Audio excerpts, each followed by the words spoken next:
What is wrong with me? That is a question I've been asking myself every day, practically for the last few years. Menopause brain fog. It's felt like I've been rugby tackled to the floor every day by a man twice my size. But what I've decided to do is pick myself up, dust myself off. I'm not letting it derail me. I'm not letting it win. Girls, if you're watching and you're like me, in your mid-50s, you're going through perimenopause or menopause and you have had enough, I'm going to tell you a little bit about my story, how menopause brain fog has affected me. But also, the main thing I want to share with you is there are a few things I found that are absolute gold dust. They have changed the game for me. I am less stressed about not being able to remember things, about my brain not being able to switch on and work properly. And so if it just helps you, if it helps anybody, I'm desperate to share them with you. So let's go. By the way, I am Marv. I'm hurtling towards 55. I'm okay with it. No, really, I'm okay with it. I'm feeling better about aging. But I do all sorts of different things. I work in live TV. I'm a certified life coach. I love beer. I'm a beer expert. I'm a cat mom. I love 80s music. Gen X rules. That's me. One of the biggest ways that menopause brain fog has derailed me is in a job that I do a lot. I work in live TV, and sometimes there's an interchange between what my colleagues live on air are saying and they throw to me, and I'll make a comment. And in my 20s and my 30s, when I made an off-the-cuff comment or I worked without a script and an auto cue, I was witty. I could bring the comebacks, the quips, looking cool, everybody laughing in the studio, everyone breaking out and laughing at me going, now, this does not happen. My colleague will throw to me like a comment like, oh, what do you think of this, Marv? And I'll be like, no words. Words vanished. And I just go, and I'm laughing now. But in the moment, it is so embarrassing because you literally have a split second to be like the hey, and the fact that I can't bring it anymore really does make me feel like I'm losing myself. I've been a journalist. I've worked in live TV for like more than 20 years. It's my stock in trade, but for the longest time I didn't tell anyone. I masked it. When I got back to my dressing room, I was like, yeah, it's fine. But it just kept happening.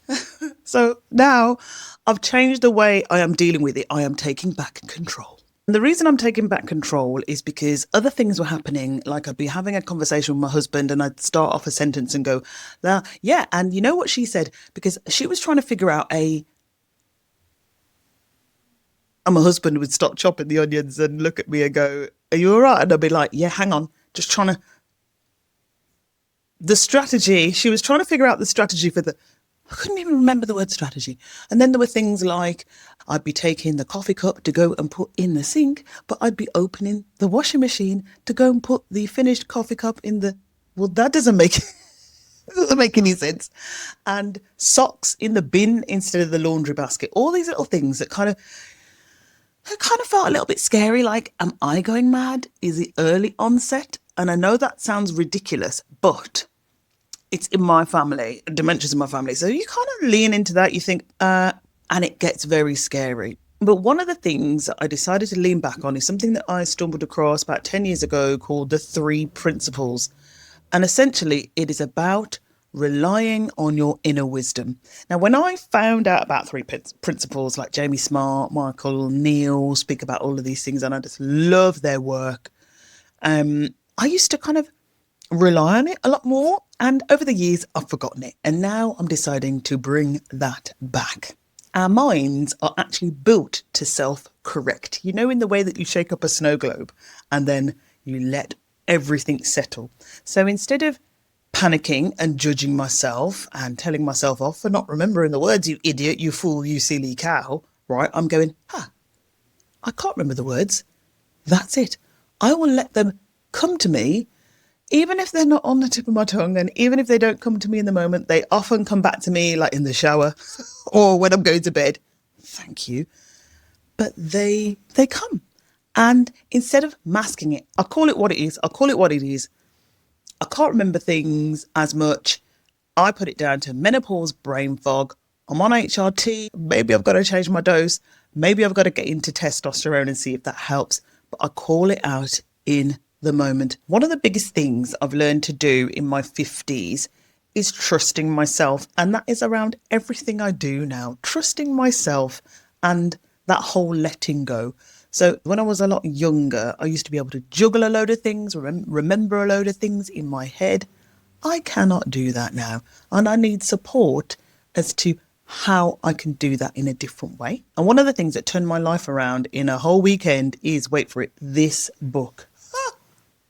Mel Robbins, Let Them. This book changed my mind and changed my world in a whole weekend. And let me tell you why.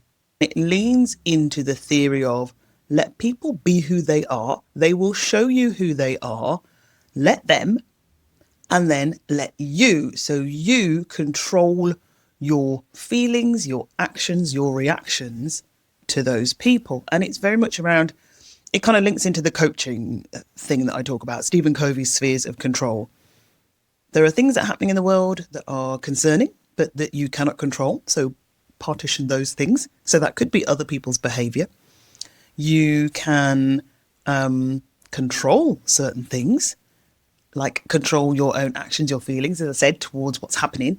And maybe you can try and influence people, you know, your friends, your family. And if you can't influence them, let them. And this really is what Mel Robbins talks about in here. And then, so I realized I need to use Mel Robbins' theory on myself. And if I don't come with the cognition and the witty sentence, or if I can't remember things in the right order in that moment, I will let it happen and handle it whichever way it plays out. If a friend WhatsApps me and says, when are we going to get the dates in the diary? I haven't heard from you yet.